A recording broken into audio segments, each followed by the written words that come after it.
So today we are going to look at the basics of C++.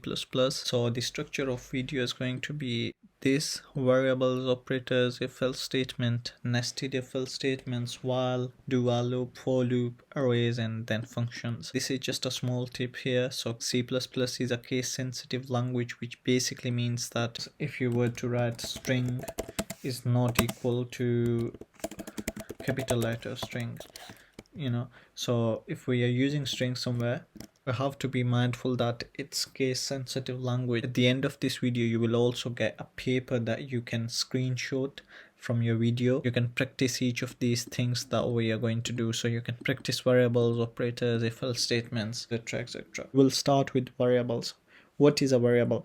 Variable is something that stores information, and this information needs to be very specific. So for example, you cannot store number where you're supposed to be saving text, and you cannot save text where you're supposed to be saving numbers.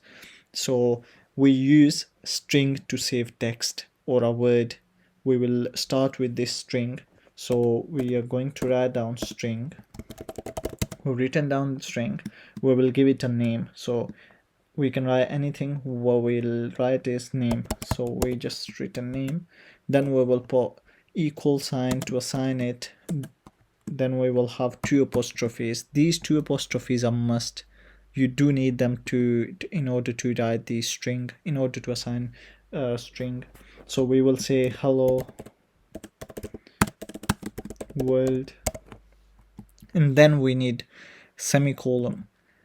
This will end the line. So now we have this first line. We can run it. It will run, but it will not show anything. So now it's error free. Everything's fine. Now we can output this string by writing cout output name and then end all. We will run it, and what we will see is, so now you can see this result. We've got hello world. So we can now basically get this hello world as an output, and we've successfully assigned string.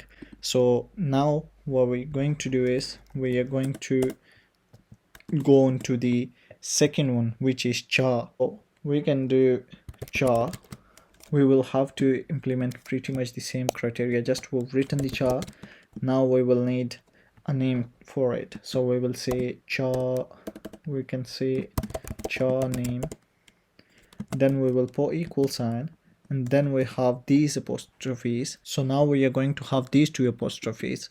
There's a difference between this one and this one. This is a double apostrophe, and this one is a single one.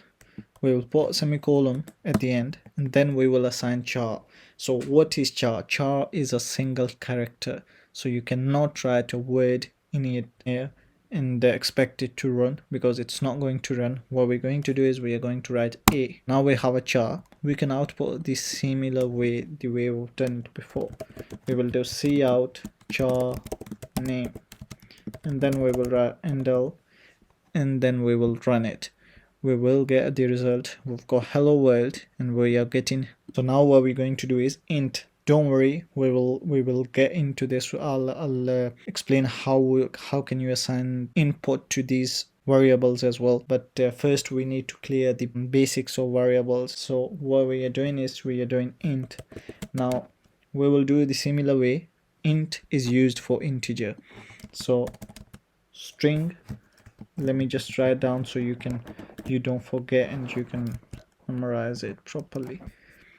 String is used for word or for words as well. So now we have two different words, but this string is going to treat it as a one word. So it's not going to be able to recognize this space as a space, and it's just going to read it as a one word. Then we have char, which is used for storing a character, single character. Then we are going to have int. Now int is used to save integer, which is basically a number, and we are going to write number. Then we will do the equal sign, And in order to assign it, we don't need any apostrophes here. We can just write down a number. We can write down 10, and then we can output, write in cout number end all, and they will hopefully show 10 to us. Yes, so we do get hello world, we get a, and then we get 10. Now if you want to use, let's suppose if you want to assign a decimal number to integer, it's not going to work. So I can say 10.10 and try outputting it, and it's only going to come out as a 10. It's not going to show me the decimal number because it's used to store a single number. It cannot store a decimal number. This is used to int is used to store a number, a single number, you can say single number, or a number without the decimal points. Now there's a next one. So then we are going to do float. Now what if you want to save 10.10, which is basically a decimal number? So how can you do that? We will do it by using float, or we can use double as well. We will right now just do float. So we have float. We will write down decimal number. So then we will assign it. We don't need apostrophes here as well. We will do 10.10, and then we will output them by writing cout decimal number end all, and it is going to work hopefully. And then we've got now hello r10, and then we've got 10.1 because we don't need 0. If we were to put 1 at the end, then it will show us. So now we've got hello world r10, and then we've got 10.101. So you use float for decimal numbers, or you can also use double. Double is just exactly same as float, but it stores more character, it stores more decimal points. We will write down here float is used to store decimal number. It's either float, or you can also use double. You need to just write double instead of float. So you see here you have these names, you have these variables. So you have string, char, int, and float, and these are the names. These are the names that you can basically assign by yourself, and these needs to be meaningful if you want your code to be readable, and if you want your code to be like, if you're learning code for the industry or for your university projects, you need these names to be readable so your tutors or your managers or other programmers can understand this code. Then finally we will do bool and value. So bool value can be assigned. So we will write down bool, and then we will write down then we will do the name, then we will write down the name. So we are going to write down the name is checked equal to false.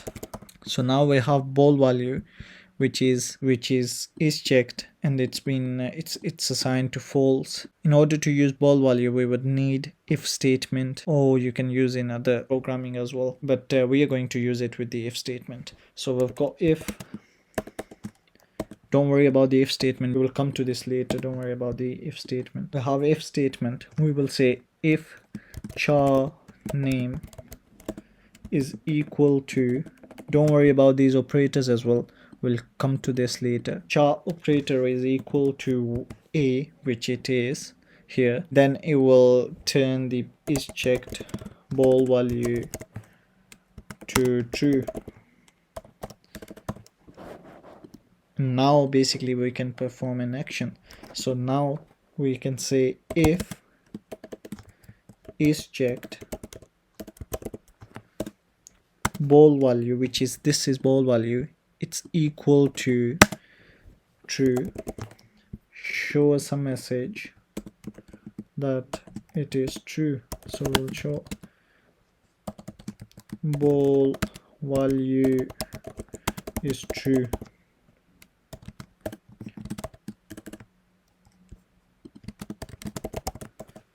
So now when we run it, what we will get is ball value is true.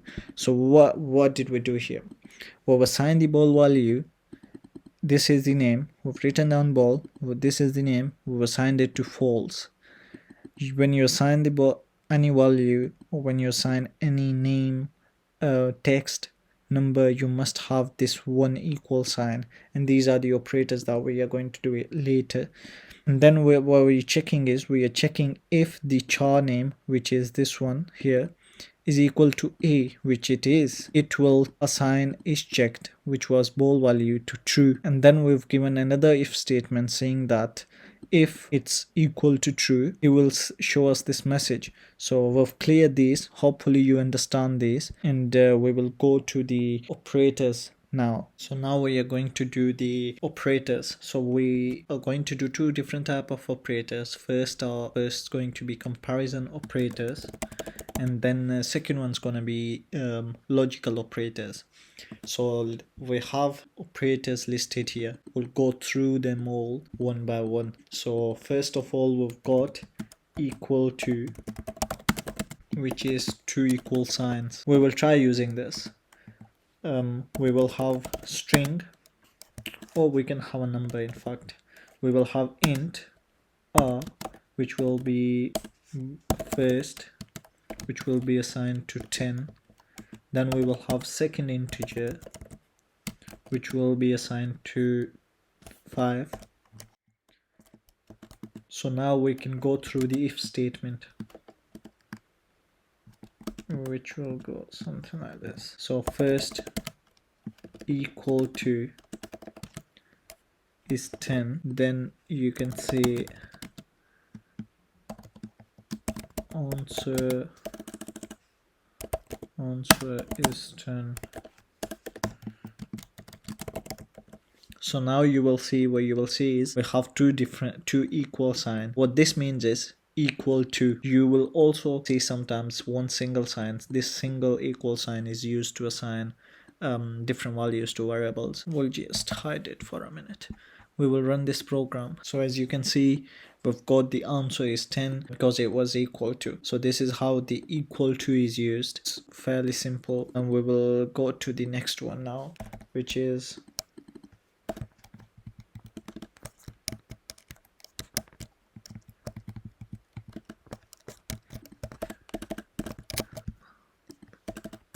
we have the next one, which is going to be not equal to. So just like we had equal to, we've used it here. We will go for the not equal to, which is going to be used as something like this. So now we can just type it like this. So now what the program's going to do is, we have a variable which is assigned to 10, and then we are asking for the if statement. If the first variable is not equal to 10, show this answer. However, the variable is equal to 10, so it will not show any answer, but we will show you up in a minute. So it does not show any answer. But if we were to do 5, so now our variable first is not equal to 5, it's actually equal to 10. So now it's going to show us the answer. So you can use this comparison operator for not equal to. Now we will go to the for the greater one, and for the less than greater than. That's fairly easier, but we will just show you greater than.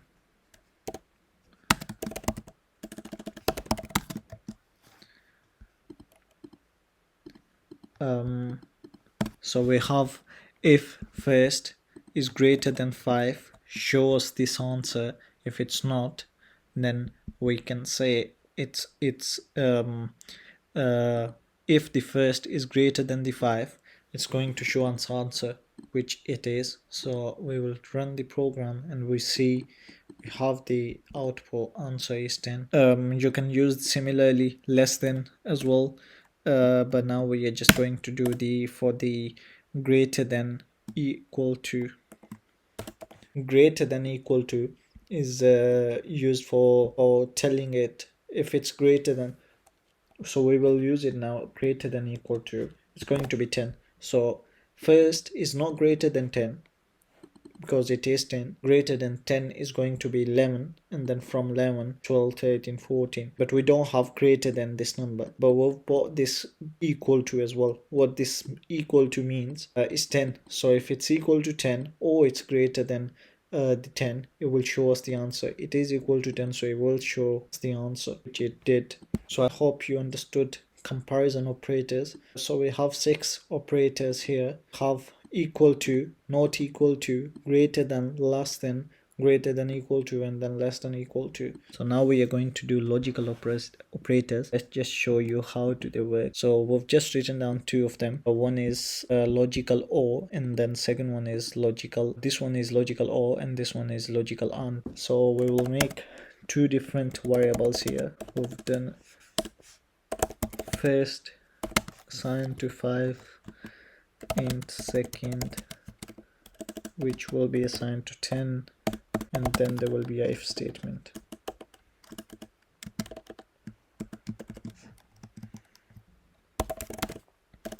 If first is equal to 5 and second is equal to 10, then it will show us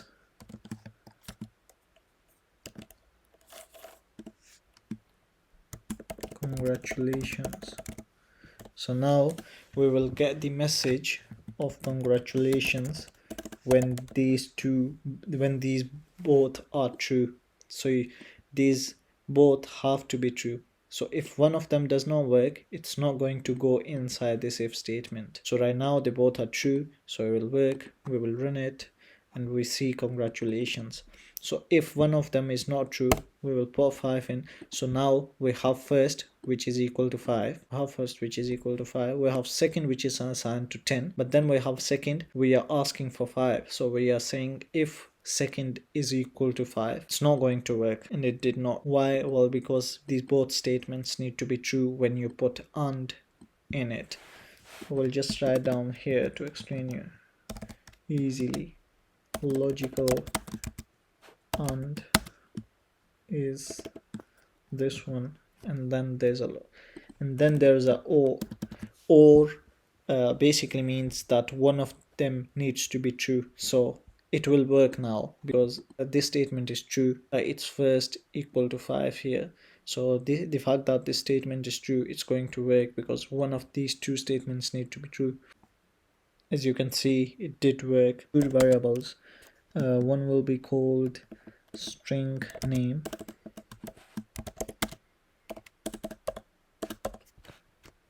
and the second will be called you can put a username, in fact, username string password.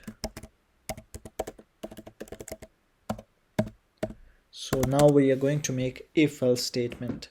Now there are 3 main parts to this if statement, and then there's a else if, and then there's a at the end else. So we will start with the if you put username is equal to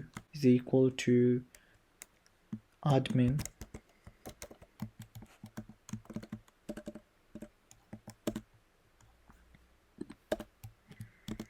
we will say correct login details. We will also implement logical and in it, which is going to be this. So if password is equal to admin, so now we have a username. If username is equal to admin and then password is equal to admin, we will get this. We will get correct login details. Now we are going to get the input for them. So we will say cout username equal to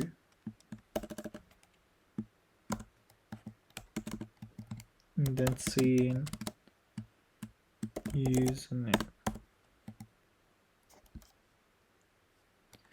Then we will have cout. You can put in if. then we will have say out for the password.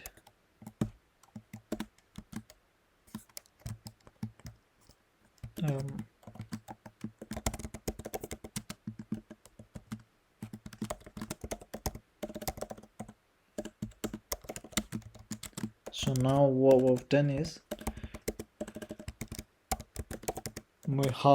we are going to output username, then we are going to input username, and then we are going to output password, and we are going to input then password here. And if it's equal to admin, it will show us correct details. So first let's just try simple if statements, then we will go further down the line. We are being asked username, which is admin, then password, which is admin, and then we have correct login details here. So right now what we're going to do is we are going to use else statement. So if these are not true, you don't need to put condition here. So normally you need condition in between brackets. These will be simple curly brackets, and you can say out wrong details, login details,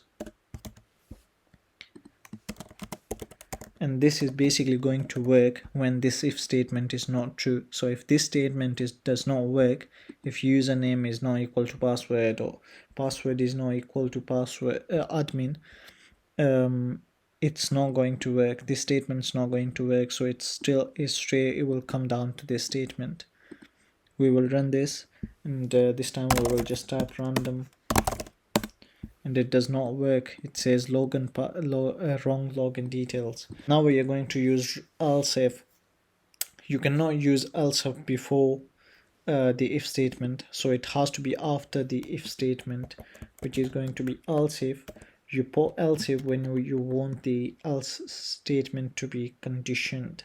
So if you want these brackets and then condition in between, that's where you want that's where you want your else if. So now we are going to say if username is equal to admin and admin login details, and then we are going to say if username is equal to, let's say, Tom, and then logical and then password is equal to Tom. So we have username which will be equal to Tom, and then password which will be equal to Tom. If these both statements are true, we are going to see out username. We are going to see out user details correct. So now what we have is if statement, which is going to program's going to start from the top, it will work down, we will input, we just need to do the handle. So the program's going to start from the top, it will work through these inputs, it will come here and it will go, okay, so if user is equal to admin, username is equal to admin, and then password is equal to admin, it will show this statement. If this does not work, it will go to else if, and it will try to show else if. It will try to then figure out the else if username is equal to Tom and then password is equal to Tom. If this is not true as well, it's going to ultimately go to else, which is basically default statement, you can say. So A is going to be wrong than details. We'll try this. We will type Tom, then Tom, and then we'll have user details correct. So you can use if, else if, and else statement. It's relatively easier. You can use if and else statements. I hope you understand it. And we'll move to next one. Look at the nested if statements. So you can have if statements within the if statements, and that are known for the nested if statements. So we have if statements here. We will remove this part, and we can say if username is equal to admin and then password is equal to admin. We can say if we will enter int as well, int user number.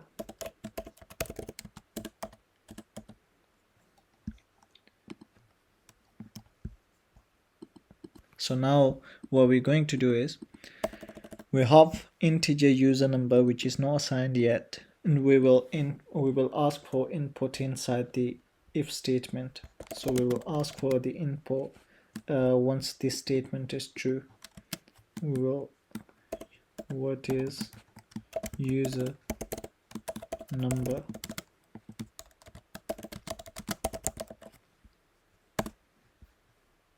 and then we will have sin user number,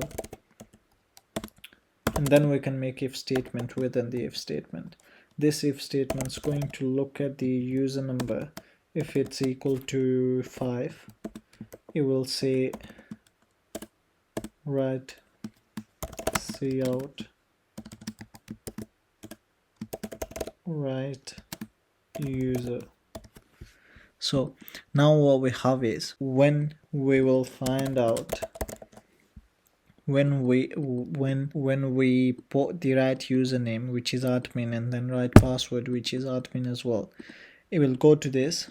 It will say cout admin login details, and then it will ask for username. We will input username. If username is equal to 5, it will say right user, else it can say cout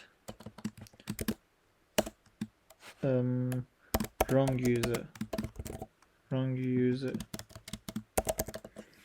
We will try this. We have admin. So now we've put admin. We will run it, and then now it's asking for user number. Now user number needs to be 5. If we put 5 here, it says right user and it shuts down. If we were to try without putting 5, it will just go away. It will show the wrong user. So we just put random number 6, and then it shows wrong user. So this is basically nested if statements. Now we are going to move on to the loops. We will start first of all with the while loop. We've got while loop. While loop describes itself. While is basically used to repeat something over and over again until you get something, until the condition gets right or wrong, which basically means true or false. So we'll show you. We'll make integer which is going to be set to int number, which will be set to 0, and then we will say while number is greater than or equal to 10, less than actually, while the number is less than or equal to 10, keep adding number and then shows number. So now what it's going to do is it's going to get into this code, because number is basically less than 0 is less than 10. So it's going to say get into this code, add 1. What this means is, this means number equal to number plus 1. So every time this while loop goes over again, it will be added, one number will be added. We'll show you. So it will be accounting from 0 to 11, because then we need to do less than. We're running now. So now we have, you see, we have from 1 till 10. So now you see number, while from 1 till 10 you can repeat a certain task over and over again until you get the task right. So you can use this while loop for the inputs. So if you want the input to be right, you can use this, or you can also use do while. Do while is much more reliable as compared to the while loop, I would say. We will try using now do while loop. So we have a string which will be called username, let's say. We have a password which will be called password, and then we will write down do while. So this is how the structure of the do while works. So we have do, we will cout username username,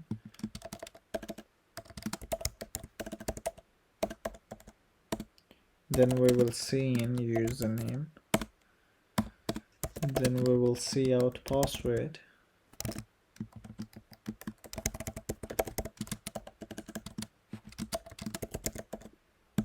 and then we'll see in password.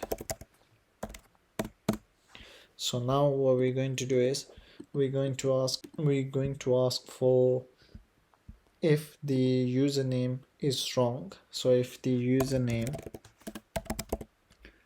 is not equal to is not equal to, this is comparison operator that we've done, not equal to. So if username is not equal to admin and, which is logical, and password is not equal to and admin, it will go over and over and over again. So now this code, basically what this means is if its username is no admin and then password's no admin, it will just keep going.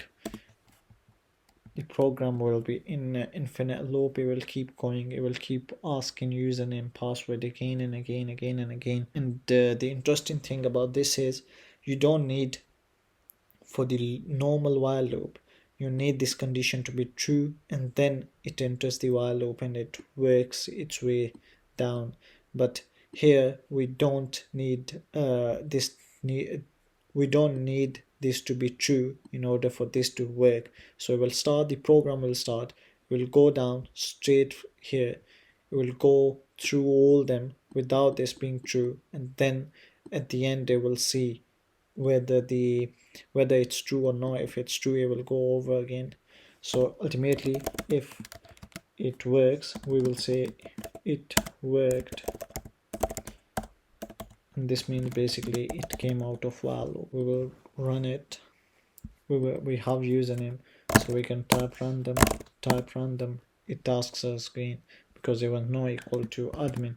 Now we will type admin, and it worked.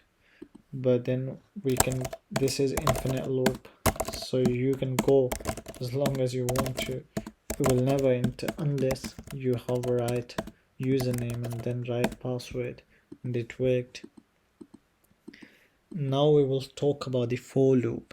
So for loop is a loop that you can use for quite similar purpose. It also can be used like a while loop. So if you want certain tasks to repeat certain times, you can use it. For example, if you want int first, normally we do for loop and make int inside, it's equal to 0. This is basically starting phase of it. So I will write down for loop is going to have 3 different conditions, for 3 different parts or conditions, you can call it. The first one is going to be the starting point, the second one is going to be the stopping point, the third one is going to be increment or decrement, which basically means you will tell what do you want to do with this number. It's got everything to do with these numbers. So now we've done int I equal to I, and we will do int less than or equal to 10. So, and then we will increment. So now what it's doing is it's looking at its starting point. It will start from 0, it will stop at 10. So this will be stopping point, and you must put these semicolons in between. And then we are telling what do you want to do, what do you have to do. This needs to increment, which basically means we will go from 0 to 10 accounting. Then you will put curly brackets on. You can see out, let's say I and L, and you have from 0 till 1 numbers. Yeah, because it started from 0, so it has 0. We can start from 1, and it will have from 1 till 10 counting. Now what we can do is we can actually decrement numbers as well. So we can set it to 10, and then we can set this to 1, and we can decrement, so we can minus. So now it's going to start from 10 and it will go down to 1. It will keep minusing till it reaches 10, till it reaches 1. So now we have from 10, 9, 8, 7, 6, and then 1. All the counting and then 1. So I hope you understood these loops. They're quite easy. They're quite useful as well, and they are widely used. To talk about arrays. Now, what are the arrays? Imagine if you want names of 10 students.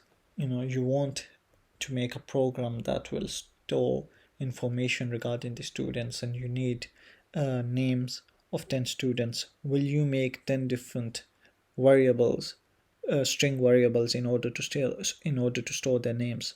No, you won't. Without the arrays, if you know the arrays, you won't have to make them with the arrays. So we'll jump into the arrays. It's fairly simple.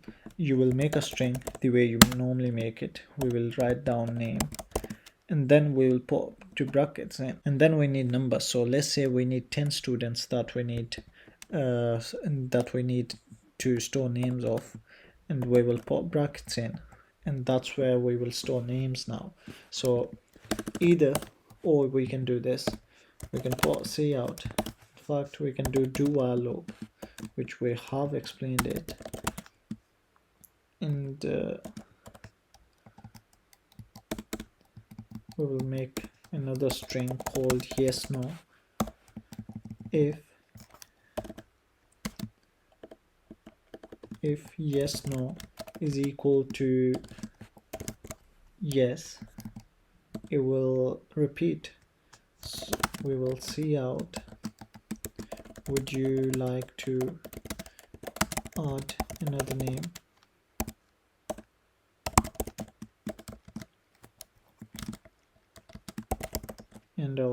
And then cin yes no. So we'll have this here. Now what we're going to do is we want to import names. We will cout names,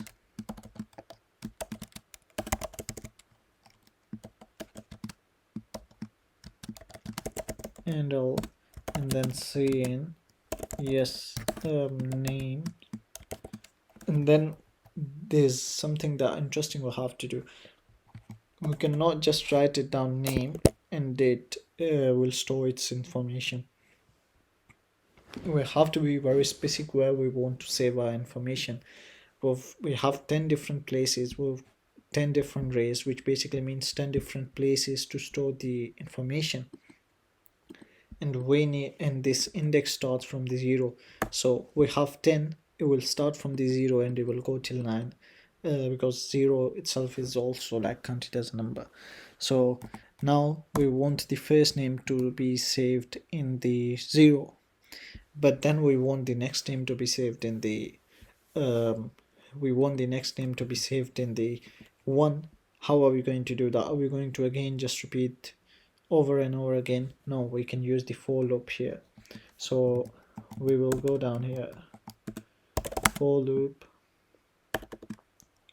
int I, which is equal to 0, and then we do it for the less than 10.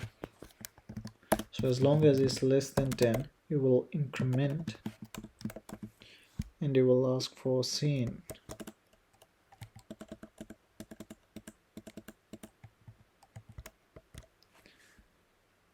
And we can do this, but what this is going to do is it's going to ask us name 10 different names, and it will allocate 10 different names to the 10 different places of this array. We can run this. We have the first name, we have the second name, we have third, fourth, fifth, sixth, seventh, 8, 9, and then 10. And would you like to add another name? So it will then again repeat. We didn't need that, in fact. we just used it? No. So we've basically now assigned these names, and we can output them as well. So it's very easy. If I would go for the simple code, that might be a bit, we can see out here name, and I'll then see in and name 010, and then see out name 0. So now it's going to take our name, and then it will output our name, which will be stored at the 0 indexed in this array. Oh yeah, oh, it's the case, the language is case sensitive, so we've typed it wrong. Now hopefully it's going to work. So we type a random name and it outputs this, because it does store this. So if you need a program where you are storing let's say 10 students, information of 10 students, you don't need to repeat, you don't need to make a variable for every single student. You can just make one array, store all the information in this, and then it will work. It does not work only for string, it works for floats, it will works for integers, exactly the same way. So now we are going to do function. It improves your readability, and it basically makes your life easier. You don't have to write sometimes code again and again, so we will show you how. So let's say we have variables first of all. So we are going to make variables here, string name, then we are going to write see out name,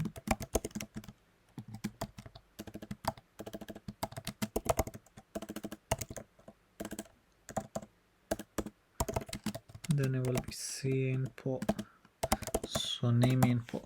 Now imagine we need this 50 times in throughout our code. So are we going to copy and paste this 50 times throughout our code? That's going to be a hard thing.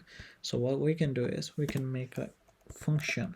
We need to normally make a function above this int main function, the main function that we have. We can make it after, then we will write first line of code and then assign it so the program can find it. But we'll just simply make it over before the int main. We've done the void, and now we will write the function name. So we can write the name taking details. That's a long name, but that's how we are going to write the name. We will copy this, we'll paste it in here, and then when we want to use this, when we want them both of them to appear, what we can do is we can simply write name taking details, we can put brackets on, that's it, and it will work. We have the name, and then we'll have that we can output as well, name.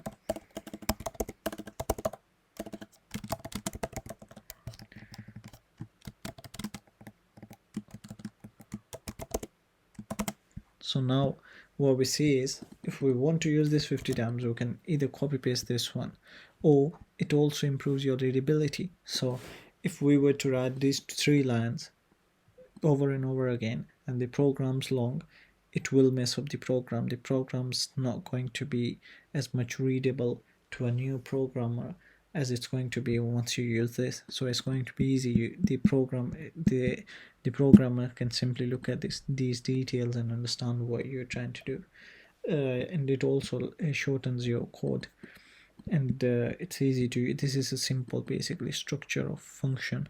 We can go later in details how do function work, and etc, etc. I hope you understood this course. We will also give you at the end of this video right now, you can screenshot some of the summaries question papers that you will be able to screenshot them, and you can practice on each of things that we've done.